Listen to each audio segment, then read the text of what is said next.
Sound check, test mic. Sound check, test mic. So welcome po ulit guys sa ating channel Stock Play, at ngayon po ay pag-usapan po natin ang big picture update natin sa mga top trending stocks.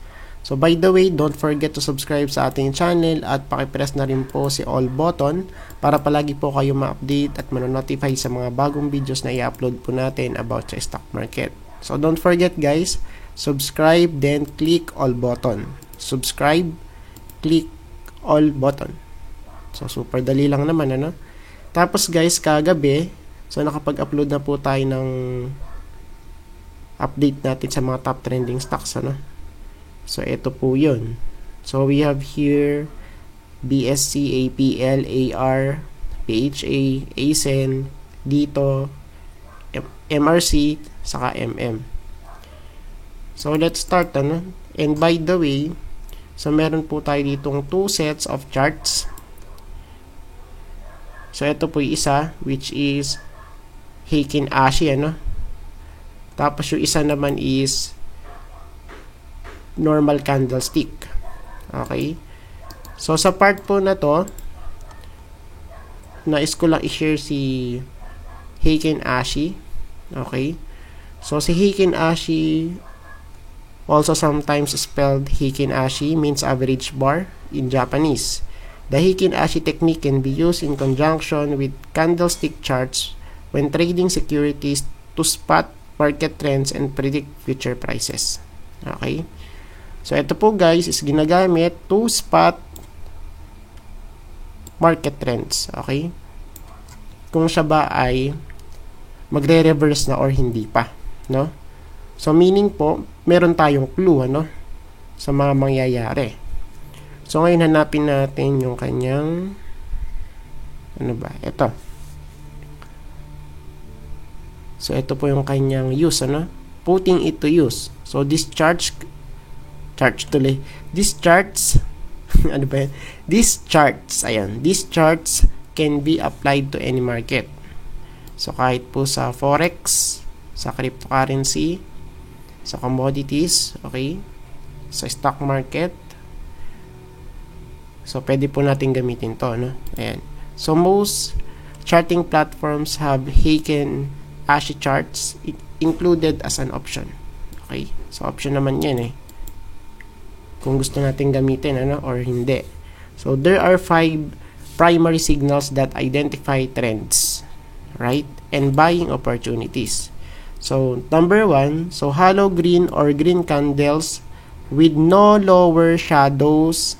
So pagka po guys, yung ating candlestick is walang wick or walang shadow, okay, sa may baba, so it indicate a strong uptrend. Okay? So let your profits ride. Ayan. So number 2, hollow or green candles signify an uptrend. So pagka po berde, meaning po nun, siya po ay bullish, ano? Siya po ay uptrend, no? You might want to add to your long position and exit short positions. Okay? Hollow or green candles signify an uptrend. So, number 3, so candles with a small body surrounded by upper and lower shadows. So, pagka po guys, yung isang candlestick is meron na pong wick or meron na po siyang shadow sa taas at baba, so it indicate a trend change. So possible ano, pagka po ano, meron na po siyang upper and lower shadow no. Ayan. So risk loving traders might buy or sell here, while others will wait for confirmation before going long or short. Ayan. So minsan kasi ano siya eh, so sideways lang ano, tapos biglang tataas pa pala. So tignan natin ano. So, bali dito sa may 3, sinasabi lang rito na possible na siya ay trend change. No? Pagka po may upper and lower shadow sa may candle. Okay? So, number 4 natin, filled or red candles indicate a downtrend. Ayan. So, pagka berde, syempre, bearish po yun. Ano? You might want to add to your short position and exit long position. So sa part po kasi na to sa PSE, so wala pa po tayong shorting ano na tinatawag. Ayan. So wala pa pong shorting dito sa PSE. Tapos, and yung last, ito si number 5, filled or red candles with no higher shadows indicate a strong downtrend. So ito naman guys, pagka po yung isang candlestick which is red ano. So pagka po red tapos yung certain candle na yun is walang wick sa may taas. So meaning po nun, it signifies or it identify a strong downtrend. So stay short until there's a change in trend. Ayan. So pagka po pagka po mag-change yung trend, edi dapat parehas may wick ano sa taas at baba ng candle. Ayan. So for now, unahin natin si APL. Ayan. So punta tayo dito sa may monthly chart, no? Ayan, sa monthly chart muna tayo, guys. So let's start with APL. Tapos ano tayo? Heikin Ashi muna tayo. Ayan, no? Heikin Ashi. Okay. So base po dito kay Heikin Ashi candlestick. So base po to sa monthly chart. So take note po. So si monthly chart is hindi pa po ito tapos. Hindi pa po siya final na ganyan ano kasi January pa po. So meron pa po tayo isang week para ma-fill to no. Ayan. So since this video is an update lang kaya ayan. Titignan din natin sa monthly chart no. So dito po okay.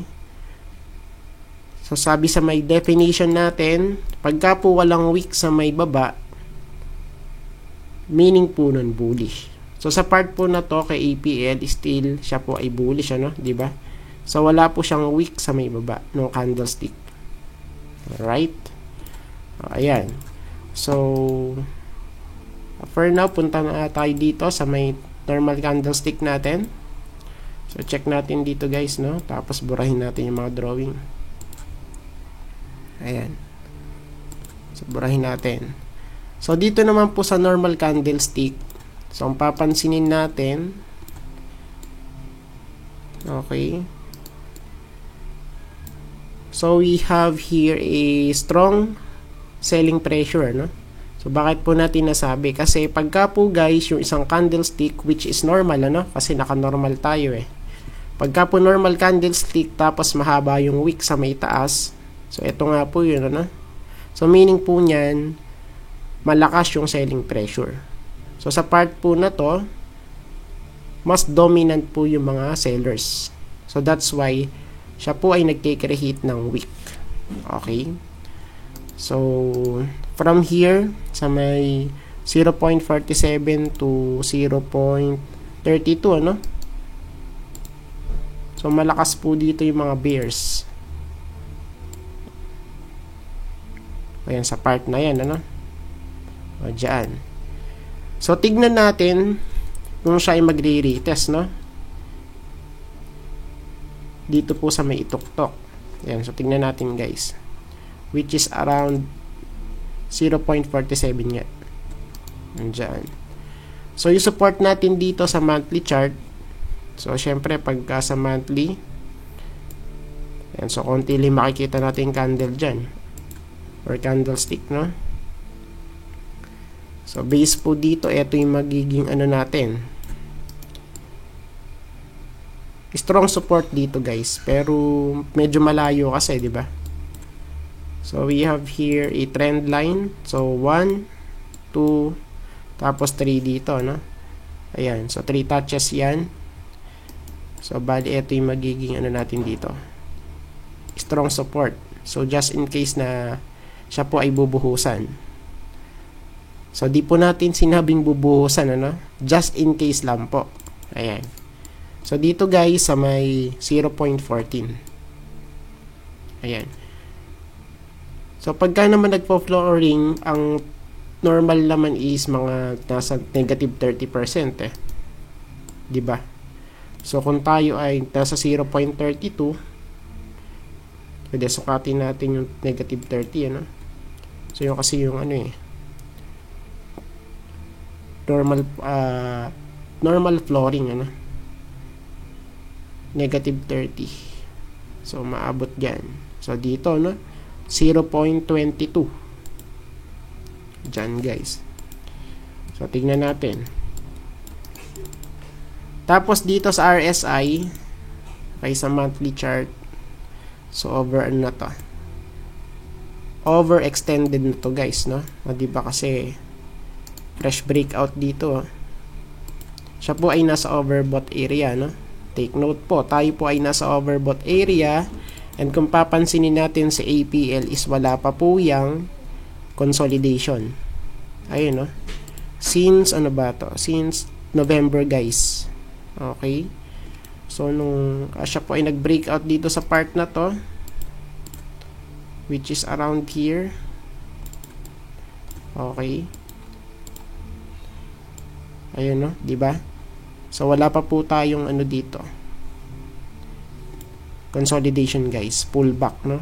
'Di ba, wala pa. And right now, okay, sa monthly chart tayo ay nasa 93 na, no? Ayan, so medyo dangerous na pagka ganyan. Siya po ay nasa 93 na, guys. So tignan natin kung tataas pa, no? Ayan. So dito kay MACD, so still nagda-diverge pa rin, ano, si MACD na yung signal line. Ayan.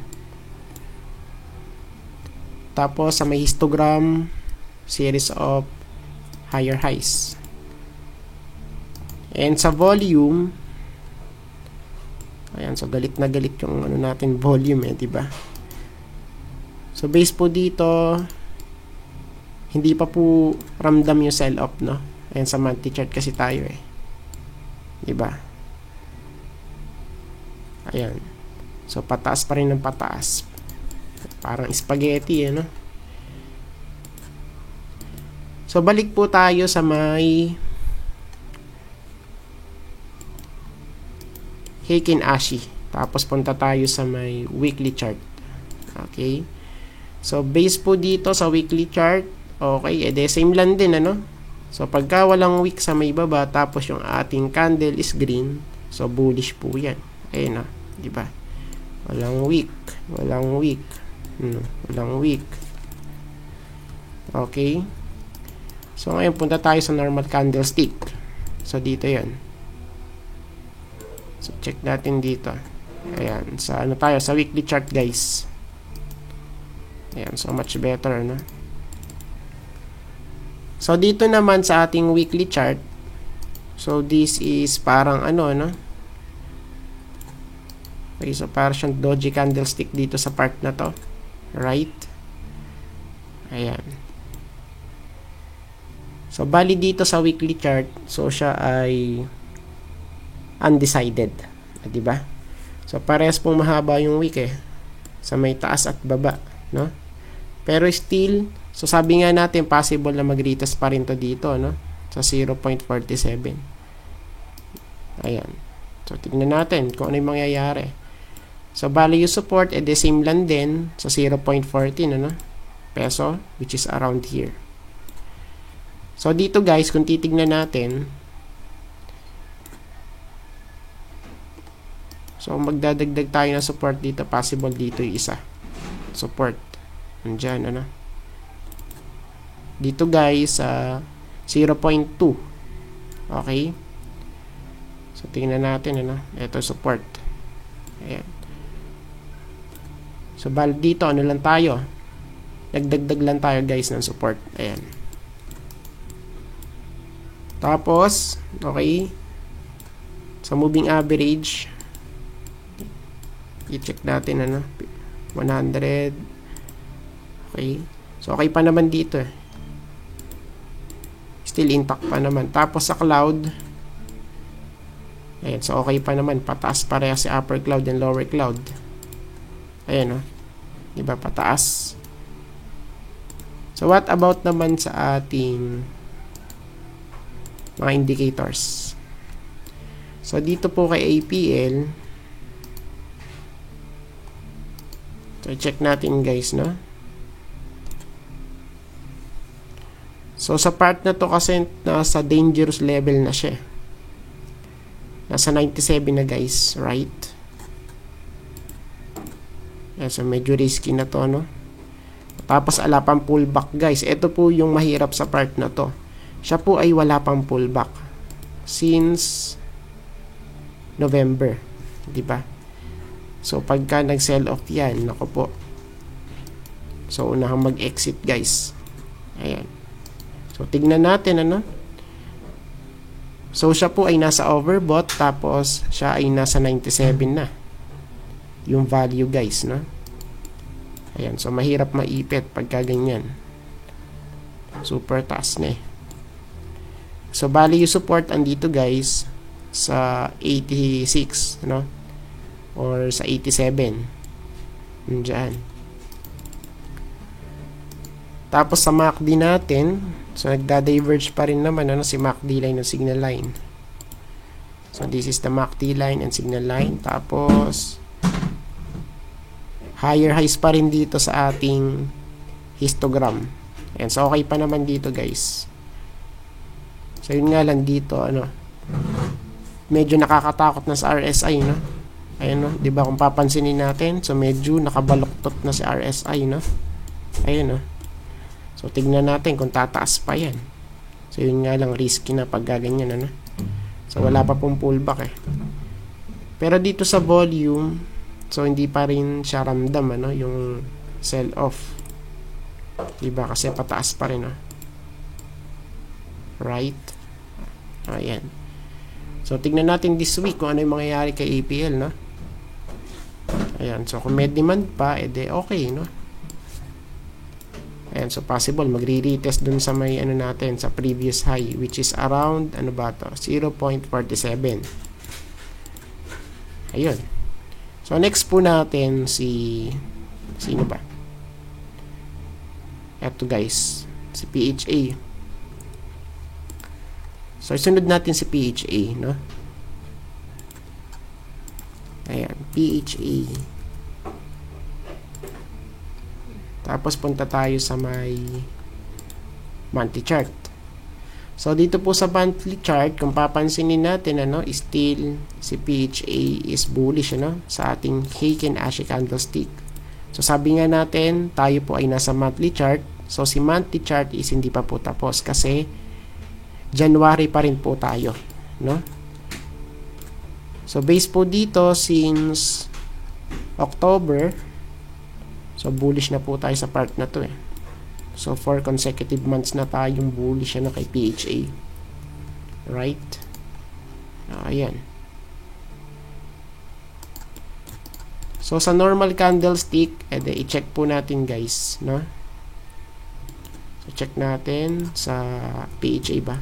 PHA. Tapos, monthly chart tayo guys. Tapos, burahin natin, ano? Yung mga drawing natin. Ayan. Okay, para mas clear.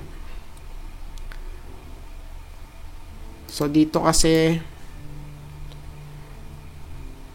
okay, so malapit lang siya rito sa may part na to, sa may resistance. Diba? Which is around here. So, ay ma-drawing na. Diyan sa part na yan.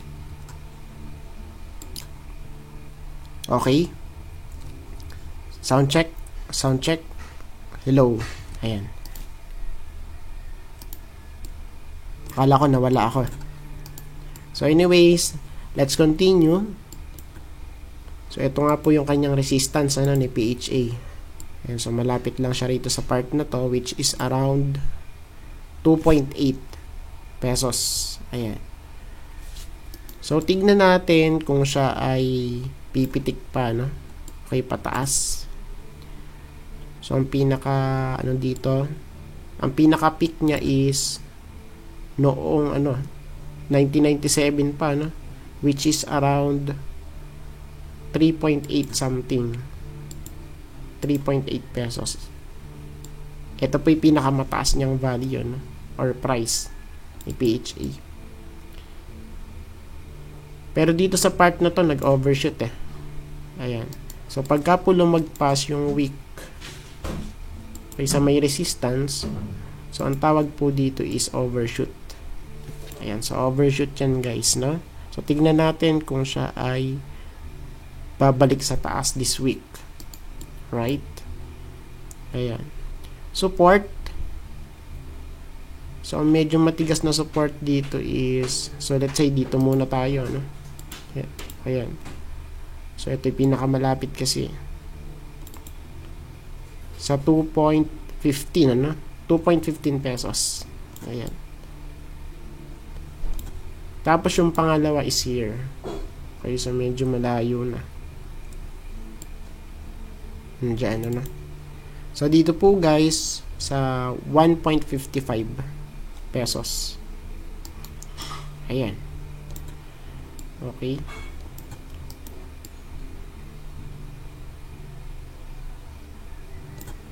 Ayan. So, dito sa monthly chart, sa RSI natin, okay. So, wala pa rin po itong pullback, ano, since, ano ba to? September. So, mas nauna to, guys. Yan na September, guys. Tapos, ngayon is, siya po ay nasa 85 na, or sa 86. Pero, ang pinakamataas dito na value is, eto, sa 88, no? Which is around 2019 nag-ano siya, nag-peak, ano? Ayan, 2019. So, tingnan natin kung magre-retest dyan. Ito si PHA. Ayan. So, remember po, siya po ay wala pa pong pullback, ano, since September. Diba? Ayan, oh. Tapos, yung last niya is eto, oh. So, same lang din, ano?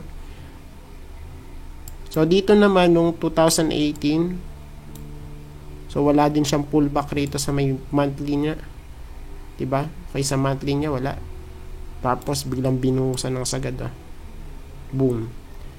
Right? So, tignan natin, ano? Ayan. Tapos, dito, kay MACD, so, still nagda-diverge pa rin si MACD line and signal line. So, okay pa naman siya rito. Tapos, series of higher high sa histogram. Ayan. So, good pa naman po, no? Ito si PHA. Tapos, volume. Okay, so wala tayong masasabi rito sa volume. So, siya po ay bullish. Right? Kaya kasi nag-create siya ng higher high.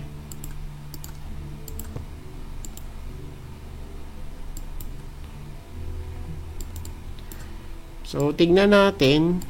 Okay. So, let's see. Ayan.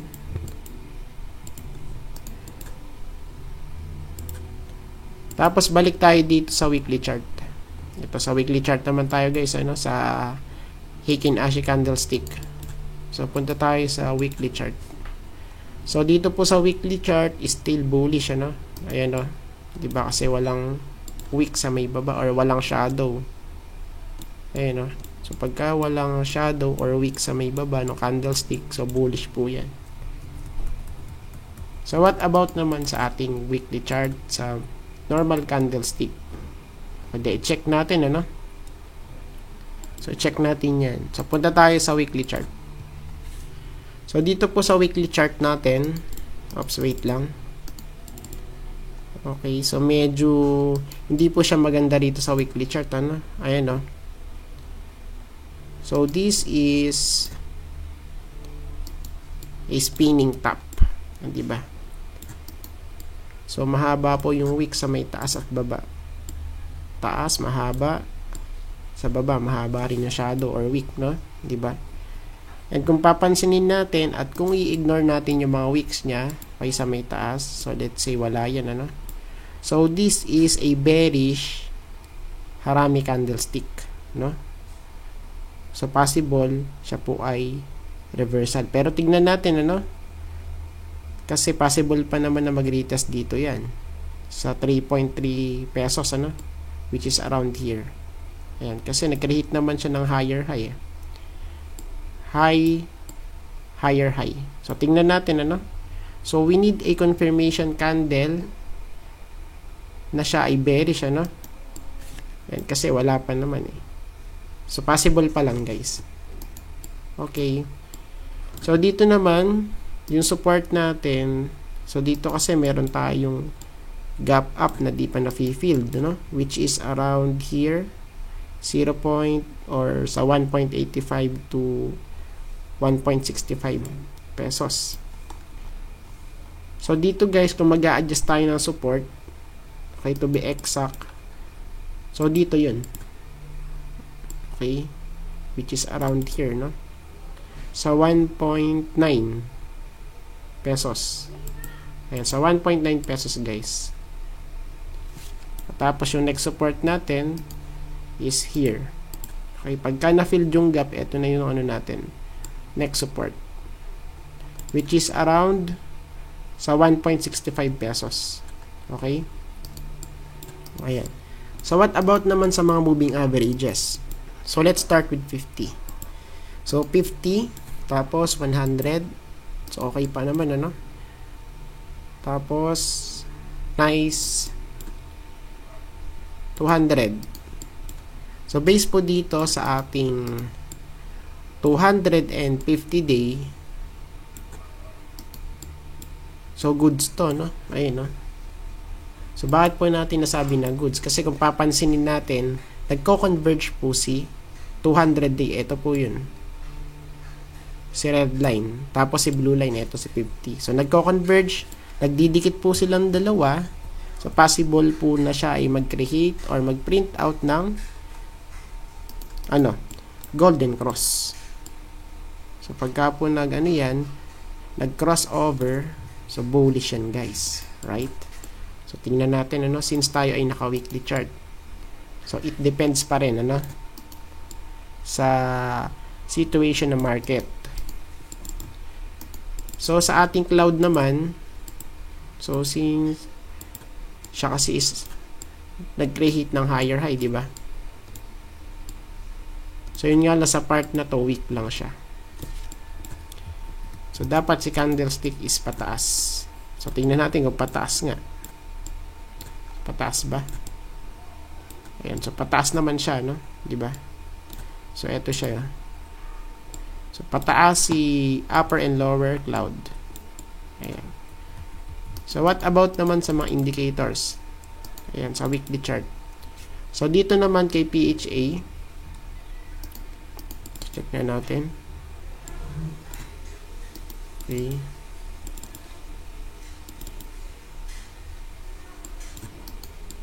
So, siya po ay nag-consolidate na. And kasi kung papansinin natin, okay, siya po ay nasa 97 na. Dito guys, diba? So, that's why we need a consolidation. Ayan, kay PHA. So, yan nga po, nag-consolidate na guys, right? So, dito, so, ang possible support natin for this one, okay, wait lang. So, check natin dito. So, eto guys, possible support. Ayan, so possible support to guys. So, tingnan natin kung magbabounce. Ayan. So, we have here 1, okay, tapos 2, 3, and 4. 4 touches. Ayan guys, okay. Tapos, so, sa MACD naman natin, so, still nagda-diverge pa rin si MACD line and signal line, Okay. So, okay pa naman dito. Tapos, si histogram is higher highs pa rin. Ayan. So, okay pa naman dito sa sa weekly chart si PHA. Tapos, sa volume, so, medyo sell-off nga lang.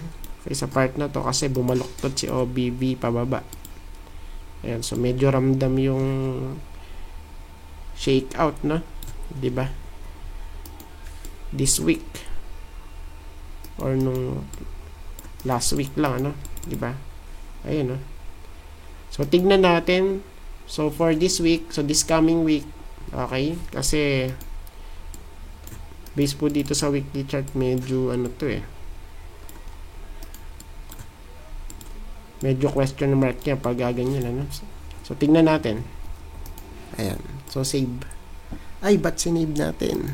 Na-save, guys. Sorry. Wala na, okay na yun. Kaya mo na. Na-save na eh.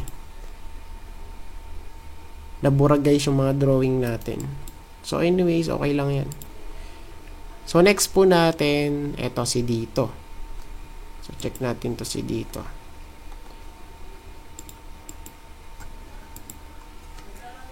So anyways, ilang ano na ba tayo? 13 na pala.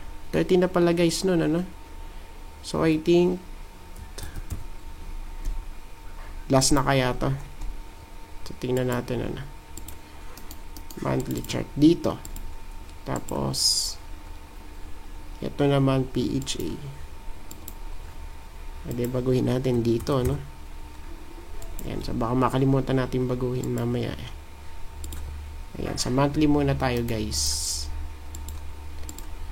So dito po sa ating monthly chart kay dito, so still bullish, ano, sa ating Heikin Ashi candlestick. So wala pong wick sa may baba ng candle.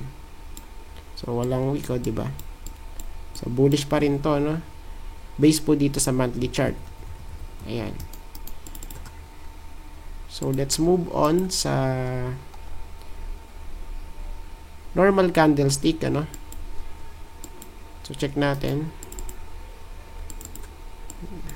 Okay. So dito po, guys, so tignan natin kung siya ay magre-retest for breakout ulit. Kasi verde pa naman dito sa part na to eh. Ayan, no? Diba? So nag-overshoot pa nga rito eh. Ayan, no? So overshoot, guys. So meaning po niyan, 'di ba, sabi natin pagka overshoot or pagka mahaba yung wick sa may taas ng candlestick. So syempre ang meaning po niyan is malakas po yung selling pressure dito. Ayan, tapos nag-overshoot nga rito sa part na to, oh, sa ating resistance, ano, 'di ba? Right here. So tignan natin kung siya ay magre-retest ulit for breakout this coming week, ano? Ayan. So this is a spinning top kasi. So pares pong mahaba yung wick sa may taas at baba. O, diba? So tingnan natin, ano? Let's see. Tapos, guys, so sa ating indicators, so i-check natin to right here. Isobrahin na nga natin to. So dito, guys, so check natin, ano. So ang pinakamataas ni dito kasi is eto 94, no, or sa 93, guys. So ngayon si dito is nasa 77 pa lang. Okay, kaya there's a possibility pa rin na tataas to, no, based po dito sa ating history. Ayan, sa ano niya, sa past performance niya. Pero syempre ibang scenario na to kasi, di ba? So bali dito siya po ay nasa resistance na halos. Ayan, di ba? So siya po ay nakailang untog na rito sa part na to. So ilan ba yan? So bibilangin natin yan. So medyo marami, no? 1, 2, 3, 4, 5, 6, 7, and 8. Diba? So kung siya pa ay tataas, so ang next target is 85 to 86. So dito na yun, guys. Ayan, sa 85 to 86. Diyan, ano? Ayan, so tignan natin. Tapos, so kay MACD, so okay pa naman, guys. And kasi nagda-diverge pa naman eh. Okay, tapos sa ating histogram, higher highs pa naman. Ayan. So good pa naman to si dito, no, sa monthly chart. Tapos sa volume, ayan. So ito yung maganda kay dito, no, kasi meron pa rin siyang demand right now. Ayan. So, siya po ay nag-print out ng higher high, no? So, we have here high, tapos higher high. Diba? Ayan. So, ngayon naman, i-check natin sa weekly chart, ano? Ito, si dito. So, check muna natin first sa Heikin Ashi candlestick, ano? Okay. So, punta tayo sa weekly chart. So, base po dito, so medyo sideways, at kung papansinin natin, so tayo po ay nasa Heikin Ashi candlestick, ano? So, kung papansinin natin, parehas pong may wick sa may taas at baba. May wick sa taas, may wick sa baba. So, for this part, pwede balikan natin yung ating binasa kanina dito, no? Sa ating rules, ayan, or signals, no? So, sabi dito, guys, ayan, so wait lang, hanapin natin. Ito si number 3, guys. So, for the number 3, candles with a small body surrounded by upper and lower shadows, it indicates a trend change. So, tignan natin, ano? So, meron daw siyang upper and lower shadows. So, babalik tayo dito sa ating Heikin Ashi candles. Candles, ang dami. So, very exact yung sinabi nung nung website, 'di ba? So, medyo maliit yung kanyang body, tapos merong wick sa may taas, tapos merong wick sa may baba. So, what do you think, guys? So, ikaw po ang makakasagot niyan, ano? And syempre, sa part na to, kung papansinin natin, so, we have here series of lower highs, ano? High, lower high, lower high. So, dito po, tignan natin this coming week kung ano mangyayari, no? And kasi wala pa naman tayong confirmation candle na siya ay talaga magre-reverse na. So, for now, sideways tayo kasi kay dito, eh. Ayan. So, tignan natin, ano? Ayan. So, punta naman tayo ngayon sa normal candlestick. Ayan, kay dito. Okay? So, punta tayo sa weekly chart. Ayan. So, dito naman, guys, so, sa weekly chart natin, so, this is a, okay, so, para siyang hammer, no? So, yun nga lang, parang spinning top din kasi. So, let's say siya ay hammer candlestick, no? Ayan. So, sa part kasi na to, kung papansinin natin, so, kung i-disregard natin tong week na yan, tapos ito rin, siya po ay bullish harami, candlestick. 'Di ba? So, meaning po niya possible, siya po ay reversal. So, pagka sinabi nating reversal, so since siya po ay binuhusan, so ilang percent yan? So, from here, sa top po niya, which is around, sa 14 point something, tapos hanggang dito sa baba, so almost 32%, no? Diba? Kaya sa part na to, so possible siyang retest dito sa may taas, which is around sa 14.7 pesos. Yan. So ito kasi pinaka niya, previous high, no?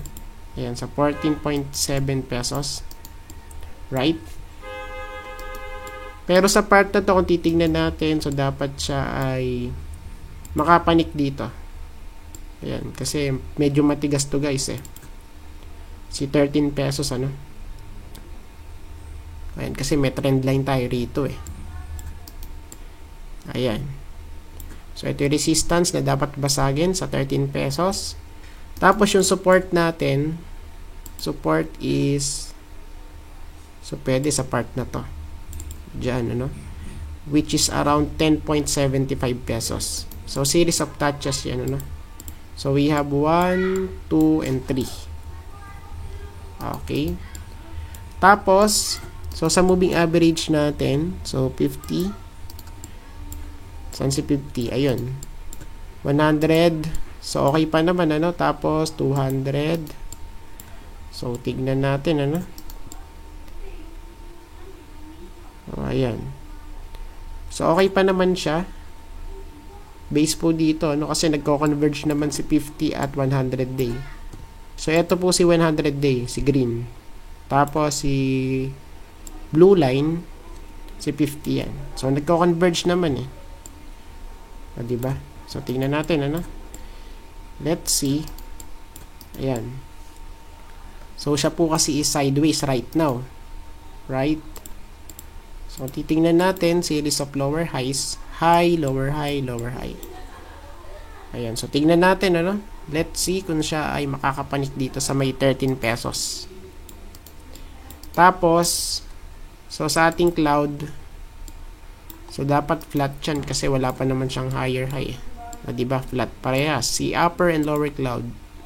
Si upper, flat, and si lower cloud, flat din. So, what about naman sa ating mga indicators dito kay dito? So, i-check natin kung ano nangyari, no? So, dito guys, medyo sideways. Right?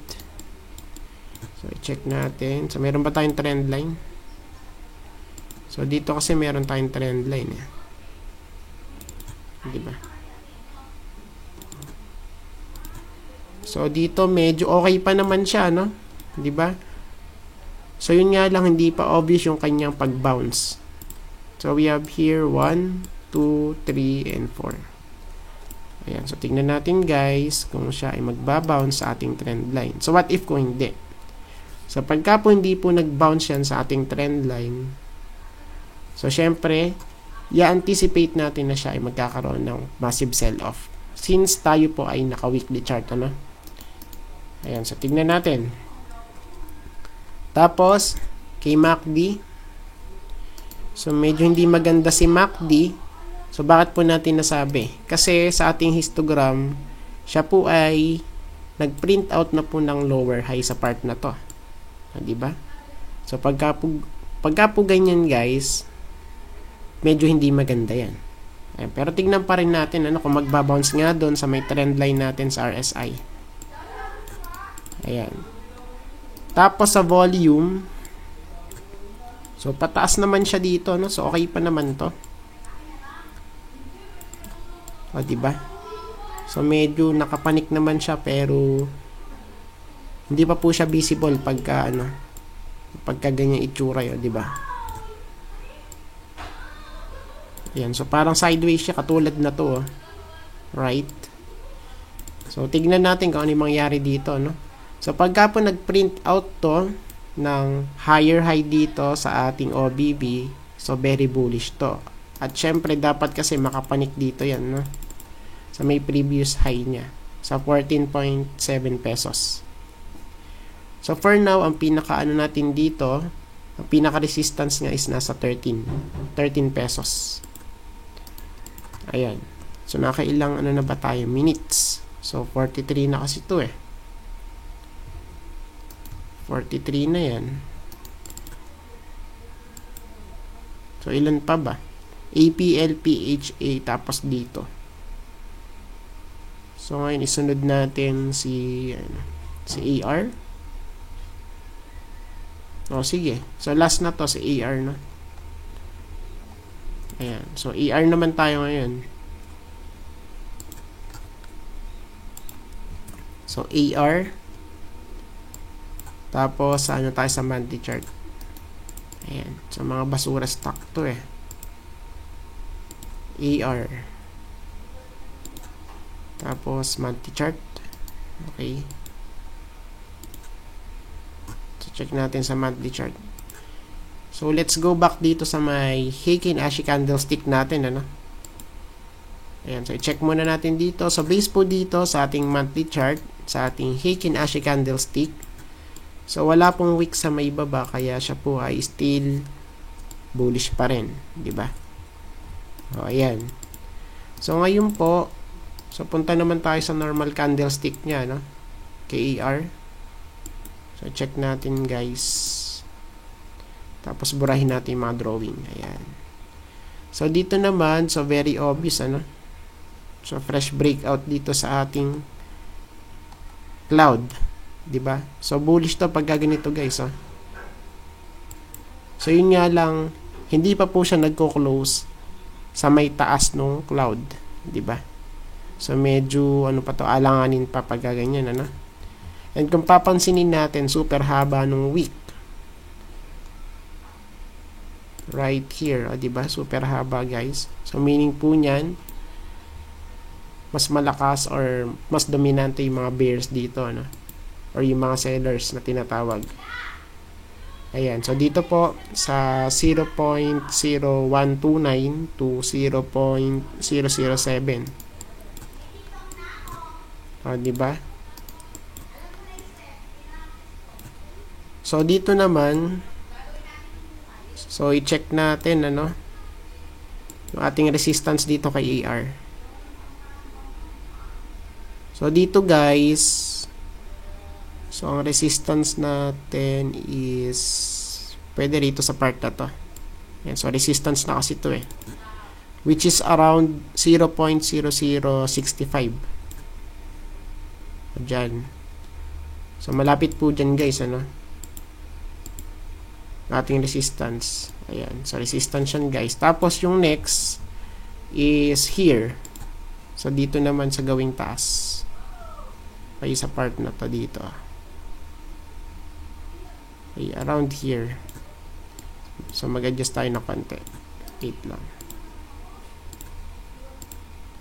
So dito yun, guys. Okay. Which is around 0.0088.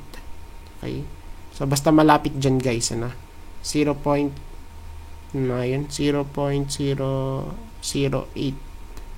Ayun. So tingnan natin, ano? Tapos yung support kay AR is saan? So, possible dito, guys, medyo matigas, pero dito meron din, ano? So let's say ito na lang. Ito. Support 0.0034. Ayan. So tignan natin, guys, kung siya ay makakapanik, 'di ba? Sa may next resistance natin. Okay, kasi fresh breakout to, So drawing nga natin ulit. Saan ba siya nag-breakout? O, diba? Ayan, so dito nga yung possible support niya, no?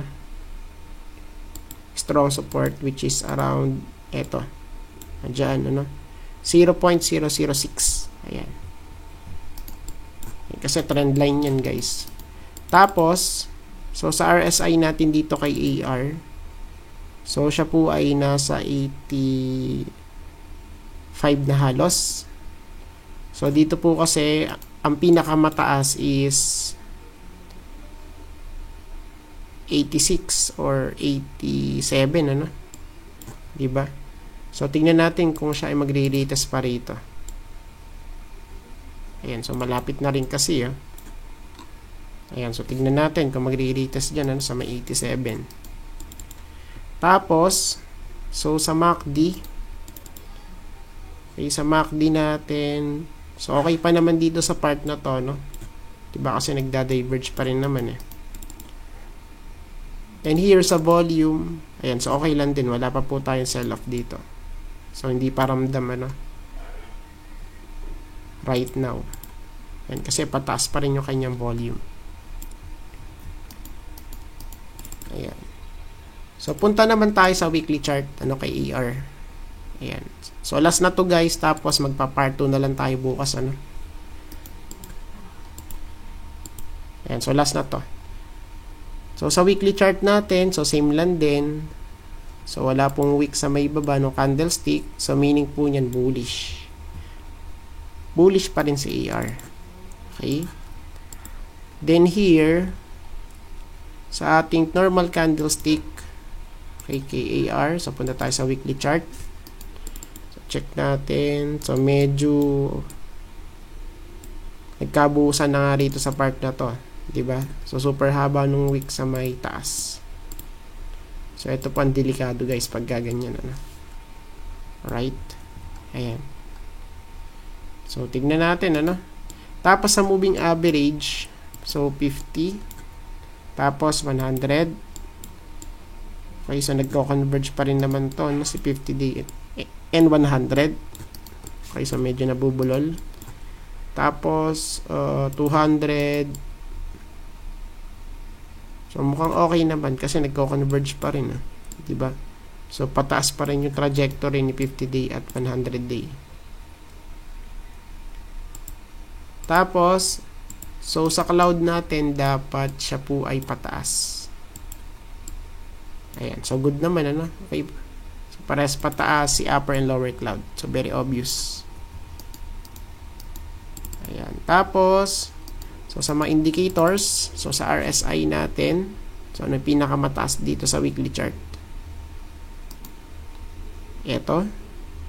Si 94.